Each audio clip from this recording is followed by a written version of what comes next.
마태복음 16장 13절로 20절까지 다 같이 읽어보겠습니다.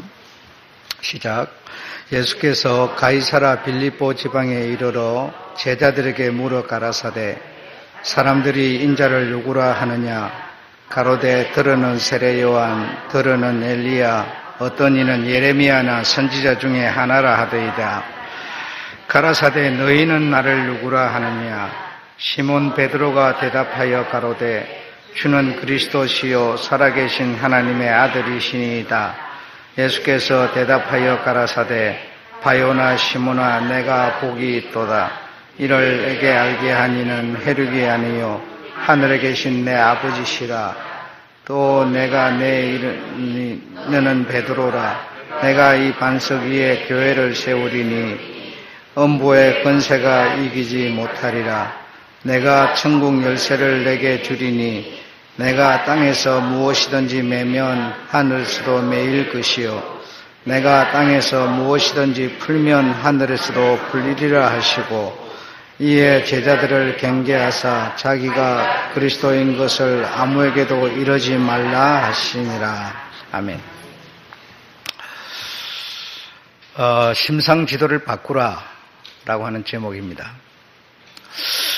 우리가 교회를 다니다 보면은 듣는 얘기 중에 많은 얘기가 있겠지만은 깨달음이라는 말을 많이 듣습니다. 깨달음. 여러분은 깨달음을 갖다가 어떤 것을 깨달음이라고 생각하시는지요? 깨달음이라고 하는 것은 현실을 다르게 보고 생각하는 과정 이렇게 말했는데 세상에서 이 세상 안에서는 깨달음이 있을 수가 없습니다. 개념이 다른 개념이 왔을 때 똑같은 개념 아래에 있으면 또 다른 개념이 오지 않은 상태에서는 깨달음이라고 하는 게 존재하지 않습니다. 다시 말하면 중학생보다 고등학생이면 아는 게 더 많겠죠. 많이 배웠으니까, 그렇죠? 그 중학생보다 대학생이면 어떻겠어요? 더 많이 알겠죠. 더 많이 안다고 깨달은 건 아니죠. 왜냐하면 같은 개념 아래에 있기 때문에 내가 배워서 알 뿐이지 깨달은 건 아닙니다. 그러니까 새로운 개념이 내게 왔을 때만이 이 세상에 새로운 개념이 왔을 때만이 깨달음이라는 말이 존재한다 이거죠. 다시 말하면 하나님의 나라 우리가 하나님의 나라의 백성이라고 하는 새로운 개념이 우리들에게 왔기 때문에 우리들이 깨달을 수 있는 여지가 있는 거예요. 하나님의 나라가 없고 그냥 이 세상이 그냥 전부라면 그냥 이 세상 안에서 사는 게 전부라면 깨달음이 어디 있겠어요? 내가 조금 더 알 뿐이고 조금 모를 뿐이고의 차이일 뿐이지 깨달을 거는 없어요. 어린아이보다 어른이 더 많이 아는 것과 같은 이치죠. 그걸 보고 깨달았다고 하지는 않아요.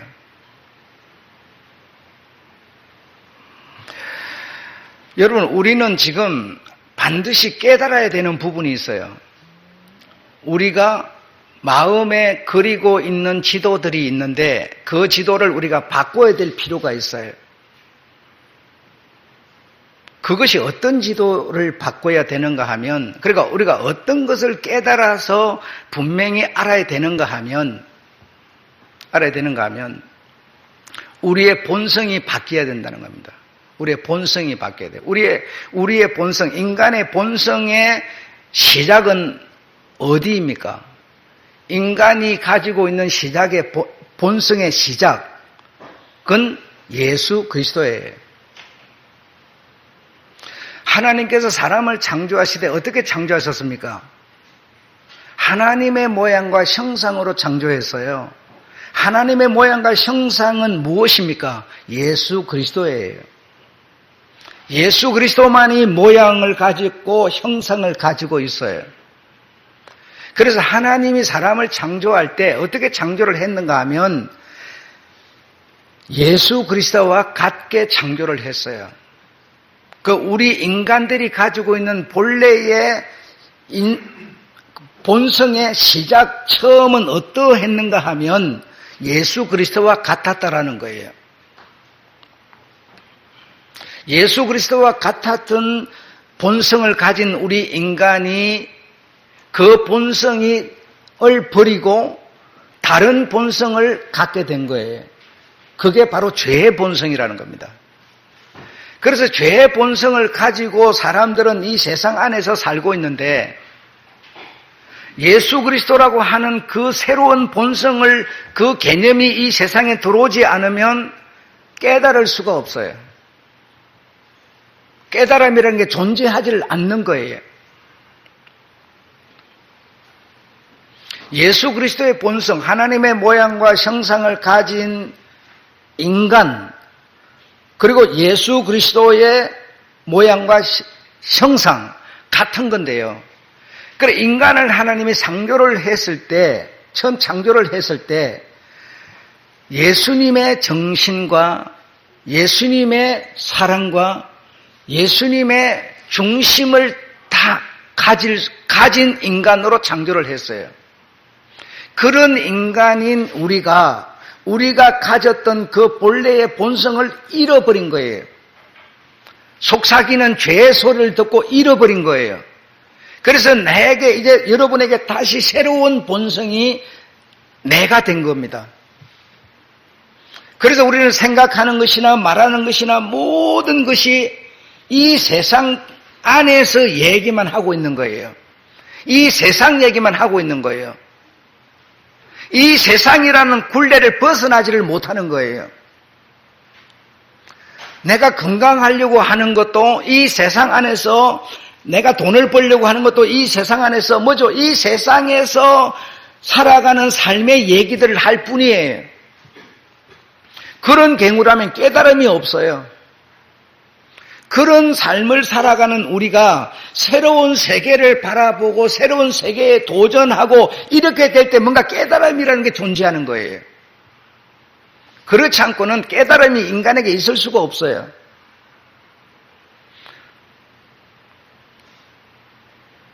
지난 시간에도 말씀드렸지만 니고데모라고 하는 사람은 밤에 예수를 찾아왔어요. 밤에 예수를 찾아온 것은, 다시 말하면 예수라는 분과 니고데모는 개념이 달라요. 생각하는 것도 말하는 것도 개념이 완전히 달라요. 개념이 다른 예수를 찾아오는 이 니고데모는 낮에 찾아오면요, 자기를 보는 사람이 많아요. 밤에 찾아온 것은 이 세상 방식으로 살아가는 내가 세상 방식이 아닌 예수를 찾아가는 허물이 될까봐 밤에 찾아오는 거예요. 밤에 찾아와서 아무도 몰래 예수를 만났지만 예수로부터 들은 얘기는 도무지 깨달을 수 없는 얘기를 들었어요. 사람으로서는 깨달을 수 없는 얘기를 들은 거예요. 그 들은 얘기를 당신에게 적용하는 시간은요, 3년이 걸렸어요. 만약에 3년이 걸렸는데도 자기에게 적용시키지 않았다면 예수를 만나서도 니고데모는 깨달음을 가질 수는 없었어요.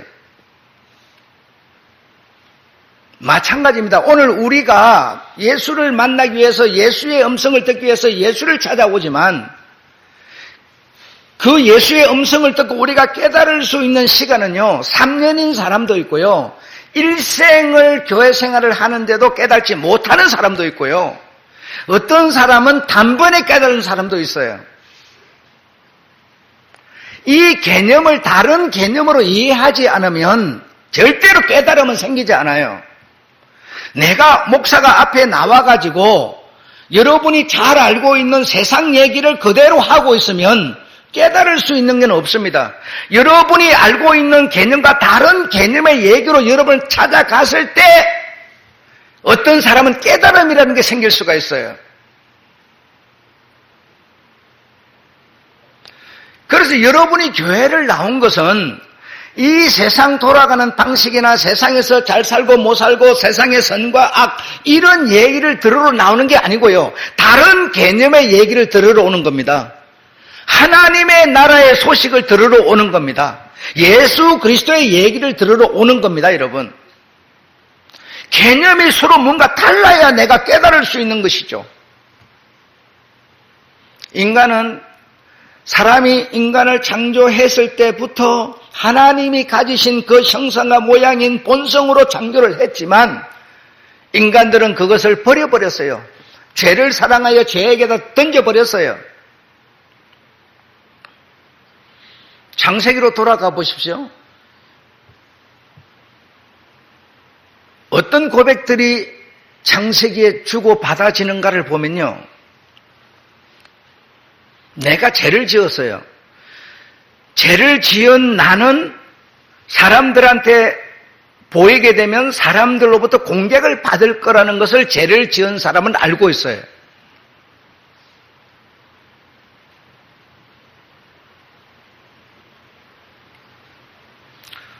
또 사람들은요, 죄를 지은 사람이 내 눈에 보이면 공격할 그런 본성을 가지고 있어요.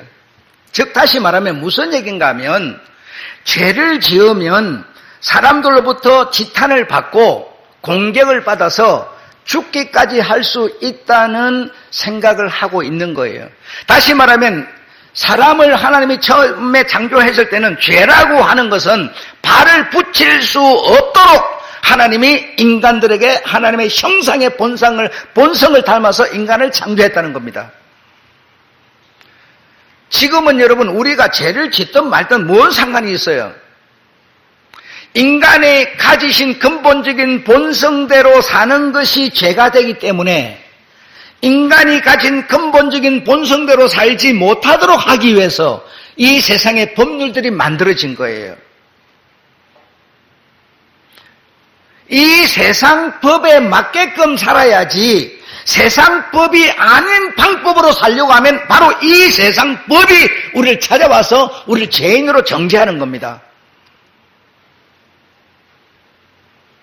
우리는 우리의 시민권이 이 땅에 있는 것이라 하나님의 나라에 있기 때문에 하나님의 나라에 있는 우리들이 하나님의 나라에 있다는 것을 말하면 세상 법에 배치가 됨으로써 세상 법이 우리를 찾아와서 죄인으로 정죄를 하는 거죠.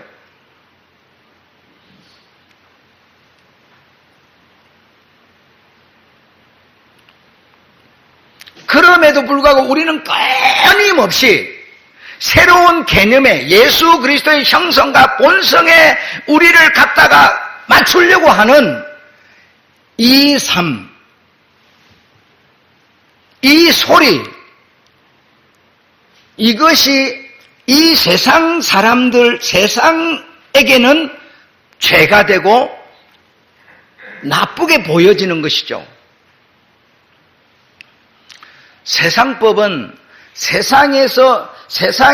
이 세상에 사는 사람이 이 세상법을, 이 세상이 말하는 어떤 문화, 제도, 어떤 형식을 따르지 않는 것을 벌하기 위해서 이 세상에 법이 만들어져 있는 거예요, 여러분. 그러나 우리는 새로운 개념의 의미를 가지고 살고 있어요. 하나님 나라의 시민의 개념을 가지고 살고 있어요. 그러므로 우리와 세상은 끊임없이 안 맞춰질 수가 없어요. 다른 소리를 낼 수밖에 없어요. 여러분이 오늘 내가 이 세상에 살지만 이 세상 사람이 아니고 내 시민권은 하나님의 나라에 있다라고 하는 사실을 전제하고 들으면 그때부터 여러분에게는 뭐죠? 깨달음이라는 게 시작되는 거예요. 깨달음이라는 것이. 그냥 깨달음이 생기는 게 아니죠. 똑같은 개념의 세상 얘기를 듣고 있는데 무슨 깨달음이 생겨요? 좀 더 알 뿐이죠. 좀 모를 뿐이죠.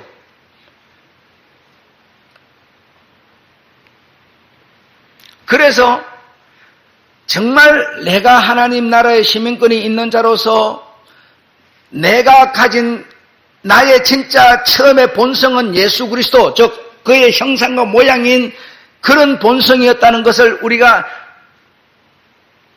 인정한다면, 오늘 인정하는 얘기로 여러분 들으신다면 내가 가진 사랑과 예수가 가진 사랑의 차이가 나버리죠. 그럼 예수를 바꿀 수는 없으니까 내가 가진 사랑을 버리고 예수가 가진 사랑을 내가 가져야 되겠죠. 그러면 그의 본성으로, 그의 형상과 모양으로 우리의 본성이 처음에 지어졌다면, 그럼 그의 정신과 예수 그리스도의 정신과 내가 지금 세상에 살아가는 정신이 달라버리죠. 그러면 예수가 네 정신 버리라 그렇게 할 수 없으니까 내가 내 정신을 버리고 예수의 정신으로 돌아가야 되겠죠. 여기서 발생하는 것을 깨달음이라 한다 이겁니다, 여러분. 그래서 깨달음을 우리가 많게나 적게나 가진 사람은 내가 돈을 벌어도요, 세상 사람이 생각하는 수준의 돈을 벌지 않아요. 내가 건강을 추구하지만 이 건강은 세상 사람들이 추구하는 건강을 우리가 추구하지 않아요, 여러분. 완전히 그의 정신이 내게, 그의 사랑이 내게, 그의 개념이 내게 옴으로써 내가 이제 생각하는 것은 예수가 생각하는 것과 일치하게 되는 것이죠.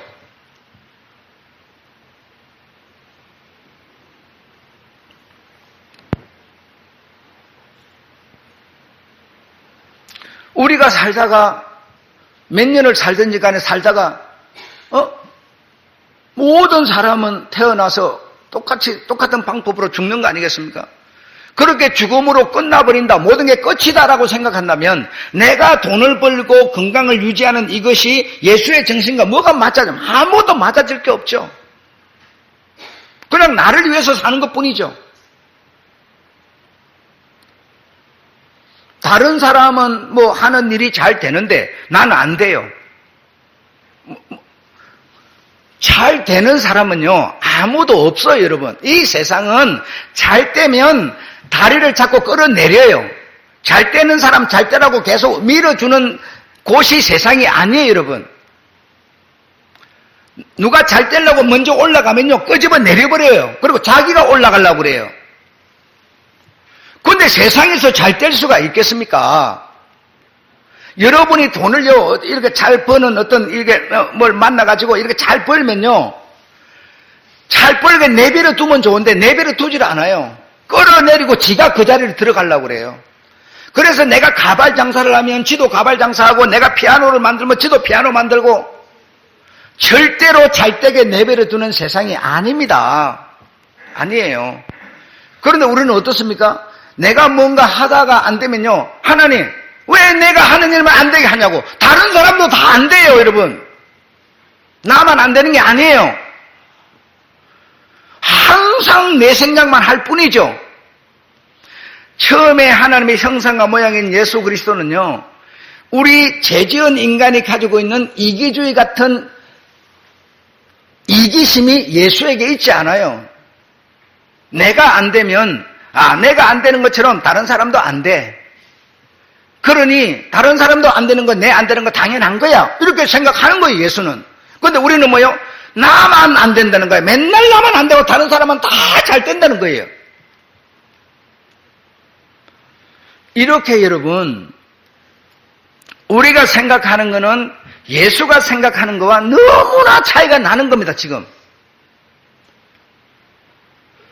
다른 사람은 어찌하든지 팽개 쳐놓고 나만 잘 되게 해달라고, 우선 내가 좀 살고 보자고, 내부도 좀 되고 보자고 자꾸 이러는 겁니다.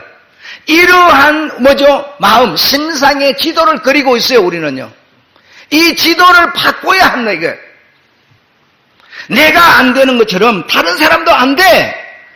다 잘 된 사람이 있다면 저 사람은 너무너무 안 됐지만 그걸 딛고 일어나가지고 인내하고 견뎌내서 지금 잘 된 거야, 이렇게 생각하는 사람이 없어요. 나만 맨날 아프다 그러고, 내 하는 것만 안 된다 그러고, 그리고 저 사람은 안 되게 해주고 차라리 내만 잘 되게 해달라고, 우리는 이런 마음의 지도를 그리고 있어요. 예수를 향한 우리의 지도가, 여러분. 이 지도를 바꾸지 않는다면 그의 본성으로 돌아갈 수가 없어요. 그의 모양과 형상인 예수 그리스도로 돌아갈 수가 없어요.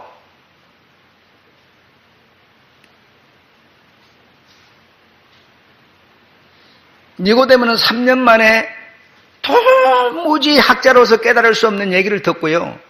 3년 만에 그가 깨닫고 뭐죠? 이제 소리가 달라집니다. 뭐라고요? 우리 종교는 죄 없는 사람을 단죄하고도 당연히 여기냐? 전에는요, 당연히 여겼어요. 3년이 지나고 나서야 드디어 예수의 그 깨달을 수 없는 얘기를 듣고 당신이 뭐죠? 깨달았어요. 저분이 가지고 있는 개념과 내가 가지고 있는 개념 자체가 다르구나. 저 사람은 하늘 사람, 나는 땅 사람이야. 하늘 높은 사람의 개념으로 내가 올라가서 생각을 해보니까 지금까지 우리 종교는 틀렸더라는 겁니다. 우리가 가진 법은 틀렸더라는 겁니다. 이걸 지금 말하는 거죠. 얼마나 놀랍습니까, 여러분? 두 번째, 정언도 듣기 전에 단죄하는 것이 우리 법이냐? 이렇게 말합니다. 아니, 저분이 지금 재판을 받아서 판결도 안 났는데 우리는 지금 저 사람을 죄인으로 단죄하고 있지 않느냐? 우리 법은 그런 법이냐? 전에는 그랬어요. 자기도 그랬어요. 그러나 지금은 소리가 달라지고 있어요. 그리고 세 번째, 마지막으로 뭐예요? 당신의 마음의 심상의 지도가 달라진 내용대로 뭐죠? 예수의 시체에 모략과 침향을 갖다 붓고 세마포로 싸서 장례를 치르고 있습니다. 나의 신분은 이 세상에 살지만 세상 사람의 신분이 아니라 저분의 모양과 형상, 저분의 정신과 저분의 사랑의 수준으로 당신은 올라갔다라고 지금 말하고 있는 거죠, 여러분. 이렇게 우리가 심성의 지도를 바꾸지 않는다면 예수와 나와 무슨 상관이 있습니까? 상관이 있을 수 있는 게 있습니까?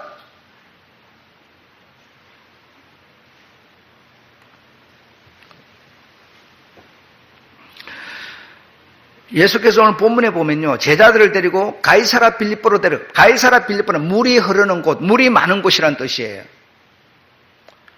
그곳에는 물이 많은 곳이라서 지금도 현재 2021년 지금도 가이사라 빌립보에는 그 바알 신전이 12개나 있어요.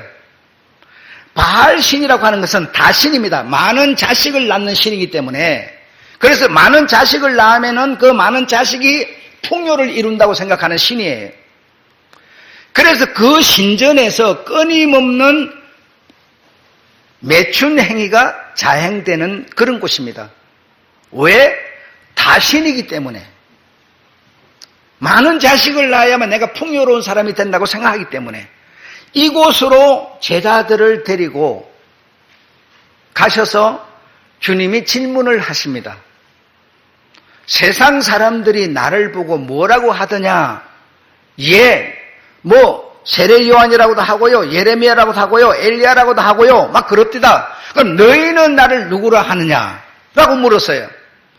내가 오늘 여러분한테, 여러분, 예수는 어떤 분이십니까? 예수는 누구십니까? 라고 내가 여러분한테 물으면 여러분의 머리는 지금 무슨 회전을 하는가 하면요, 답을 말하려고 그래요.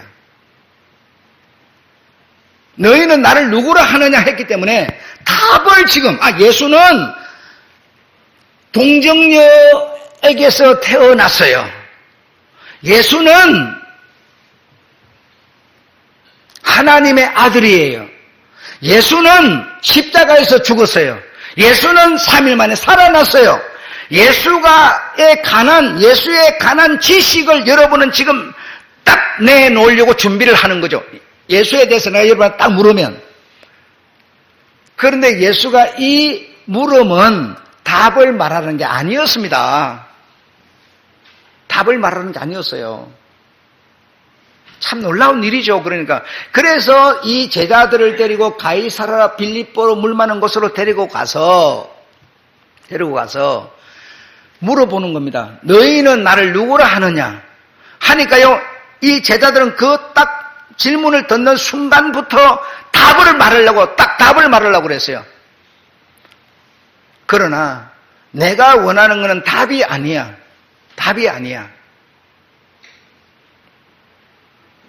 여러분, 신학교 다니시면요, 예수에 관해서요 깨알같이 배웁니다. 깨알같이 배워서 예수에 관해서 척척 박사가 되는 겁니다. 그렇게 됐다고 해서 예수와 무슨 상관이 있습니까?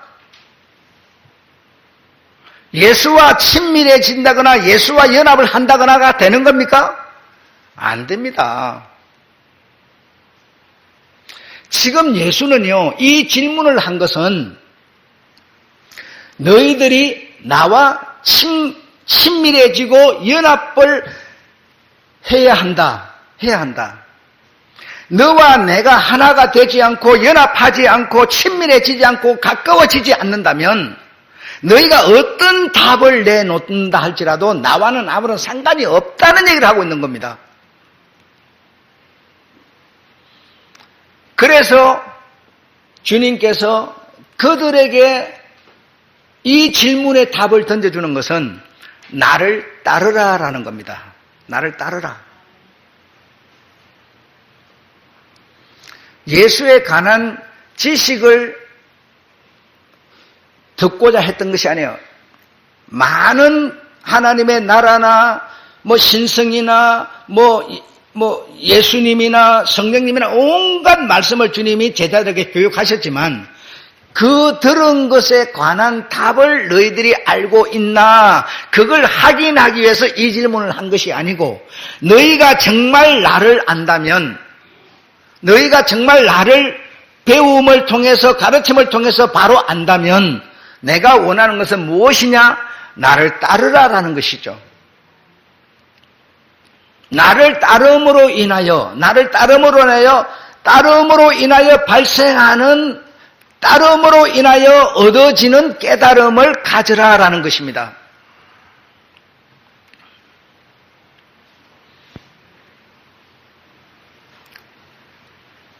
그 옆에 한번 봐보시죠. 처음에는 교회는요, 살아계신 그리스도를 마음에 둔 사람들의 교제 모임 장소였어요. 그러나 그 후에는요, 교회는요, 그리스도를 이용해서 철학이 됐고요. 온갖 말할 수 없는 지식들이 나오기 시작하는 겁니다. 로마로 옮겨가서는 제도가 되었습니다. 그 제도의 중심에는 뭐가 있죠? 캐톨릭이 있죠. 그 다음에는 유럽으로 건너가서 뭐죠? 문화가 되었습니다. 유럽의 그 문화권이 다시 미국으로 건너가더니 뭐예요? 기업이 되었습니다. 우리 한국 교회는 지금 어느 노선을 따르고 있습니까? 예, 미국의 기업 노선을 따르고 있습니다. 그럼 목사는 이미 임직 딱 받을 때부터 머릿속에 꿈은 뭐냐? 그리스도를 중심한 그리스도의 교제, 그리스도의 연합이 아니고 여러분, 어떻게 하면 방법론을 이용해서 내가 어떻게 하면 대형교회를 세울 수 있느냐, 내가 어떻게 하면 많은 성도를 거느릴 수 있느냐, 이것부터 머리에 들기 시작하는 겁니다. 그리스도와는 아무런 상관이 없는 것으로 시작을 하는 것이죠. 그래서 우리가 나가서 이 대화를 믿는 자들끼리 처음 만나면 난 어느 교회 다닙니다. 난 어느 교회 딱 처음 묻는 게 뭔가 당신의 교회는 몇 명 모입니까? 딱 이거부터 묻죠. 그거부터 안 묻는 사람들은 보셨습니까?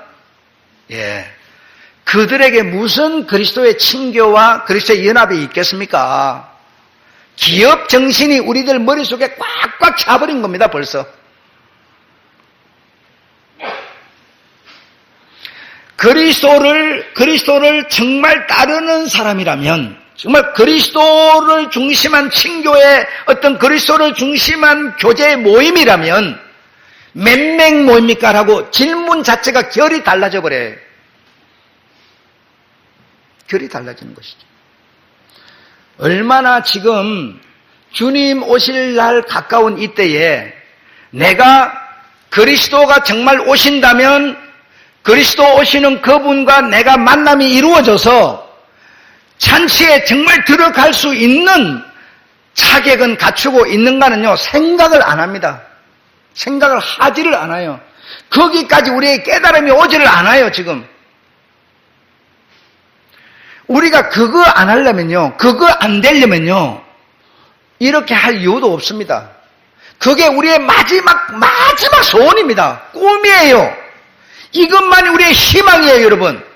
내가 이 땅에서 다른 사람 세끼 먹는데 난 네 끼 먹는다고 뭐가 달라져요? 배만 나와가지고 살만 빼야죠. 달라질 게 없습니다. 돈 많다고 뭐가 달라집니까? 달라질 게 없습니다. 우리의 오로지 꿈은요, 그리스도가 오실 때 내가 그의 정결한 신부로서 그의 손에 잡히는 겁니다. 이 정말 믿음이 우리에게 없다면 우리의 정말 모습은 아무것도 아니에요. 지금 그리스도 없는 그냥 기업이 되고 문화가 된 이런 기독교와 다를 바가 우리는 없는 겁니다. 심각하게 우리는 생각해 봐야 되고요. 심각하게 생각한 나머지요. 그럼 어떻게 하라는 거냐? 어떻게 해야 되느냐? 라고 하니까 학자들이요, 두 가지를 얘기를 해요. 뭐라고 그랬어요? 회피를 말했어요. 회피를 말하고 있지만, 그러면 회기라고 하는 것은 뭐냐? 초대교회 그때로 돌아가면 되지 않느냐라고 하는 거죠. 여러분 보고 초대교회로 돌아가자고 그러면 내가 여러분 돌아갑시다 그러다 여러분 돌아갈 수 있을까요? 불가능한 얘기죠. 헌금 내라는 것도 안 내는데 여러분 재산을 가져오라 그러면 가져올 수 있겠어요? 여러분, 우리는요, 이 시간은 계속 앞으로 전진하지 뒤로 후퇴하지 않아요.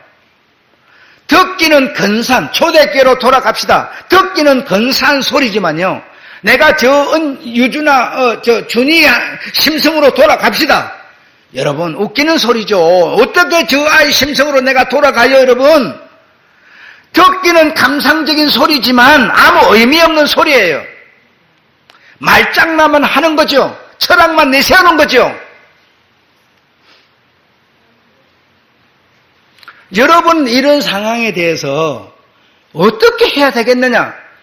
그러면 남은 고사고라도 나라도 내 혼자만이라도 우리 주님 진짜 오실 때 내가 그의 정결한 신부로서 그의 손에 잡힐 수 있는 내가 되려면 어떻게 되겠느냐? 우리가 이것쯤은 그래도 생각을 해봐야 되지 않겠습니까? 나는 여기에 첫 번째 문제로서요, 목사에 달렸다고 생각합니다. 목사가 정말 성경에서 주님이 가지신 그 철학, 주님이 가지신 그 진짜 중심의 뜻, 이것을 전파하지 않고는 해결책은 나오지 않는다고 저는 생각합니다. 1차적으로는 목사가 정말 우리 주님이 가진 그 정신을 정말 말해야 되고요.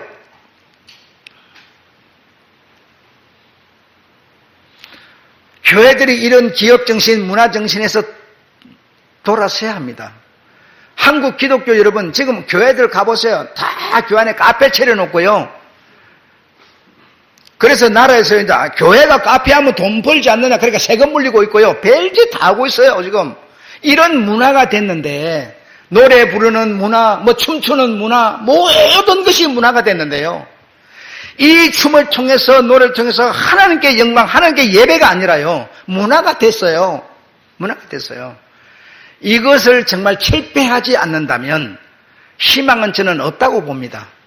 희망이 없다고 봅니다.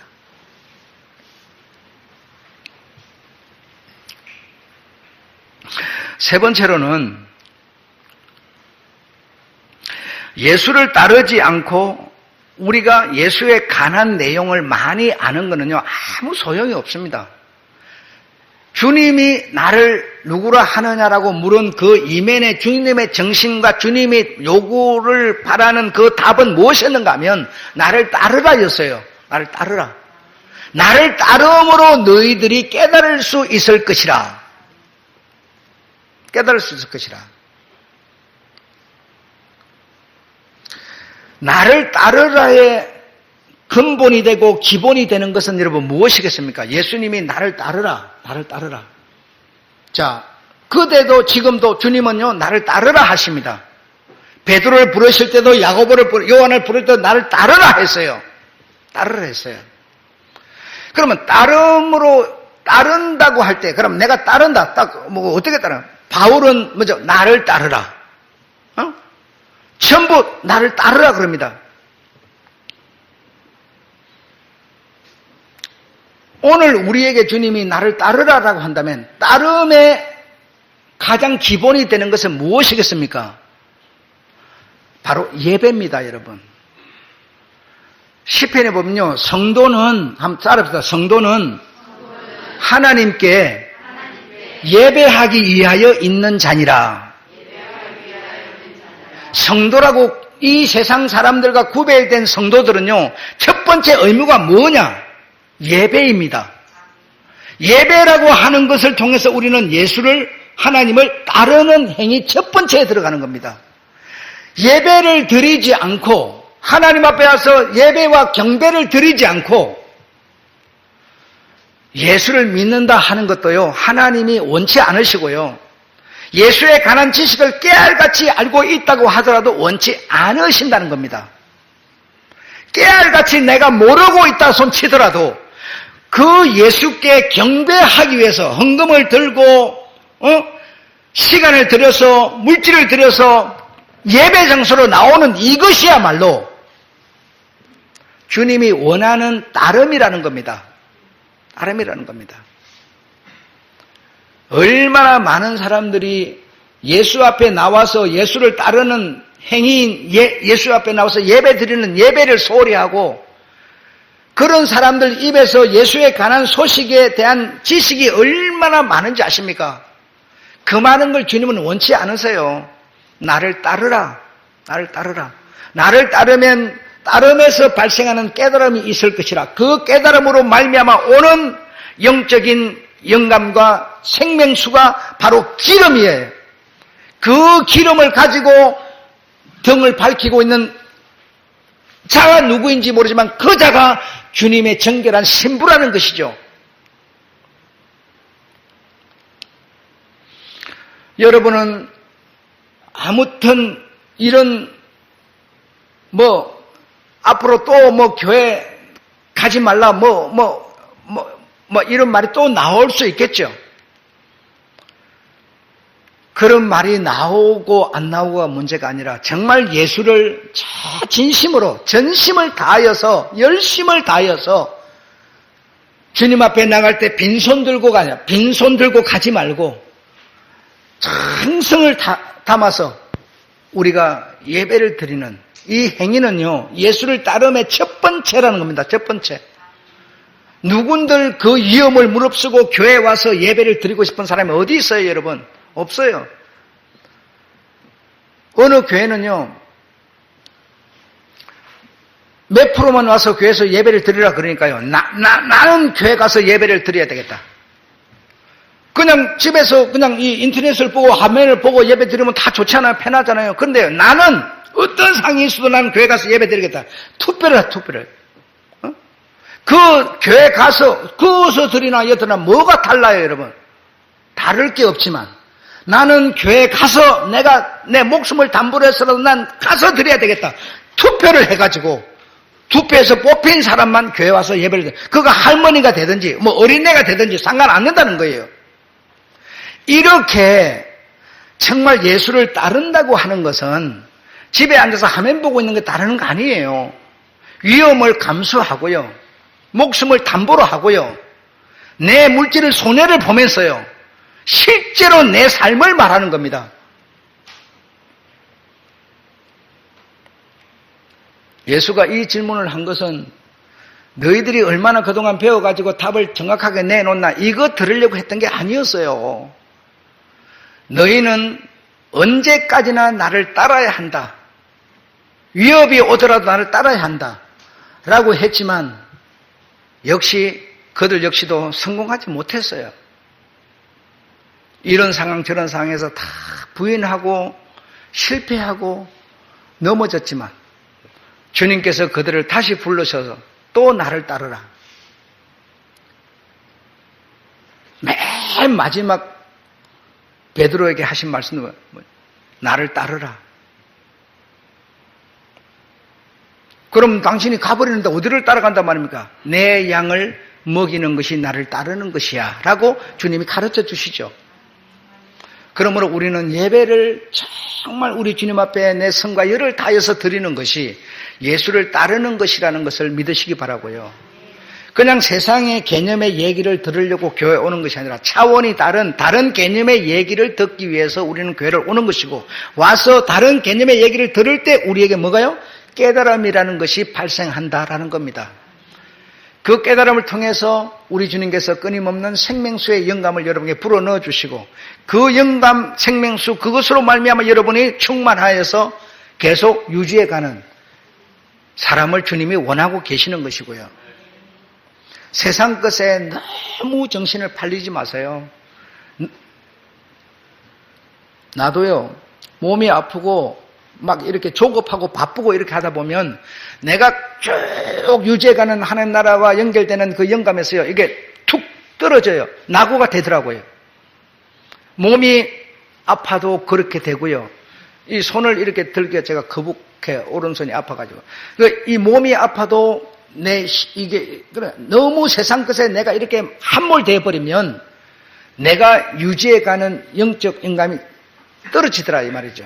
그러니까 너무 세상 것에 함몰되어 가지고 정신없이 조급하고 바쁘게 이렇게 살지 마세요. 그렇게 사나 저렇게 사나 저만큼 가서 보면요, 별 차이 안 납니다. 그놈이 그놈이에요. 아셨죠? 예, 예수를 따르는 것은 지식을 듣고자 했던 것이 아니라 나를 따르는 것을 주님은 요구하고 계셨다는 것을 말씀드리면서 오늘 예배를 마치겠습니다. 할렐루야.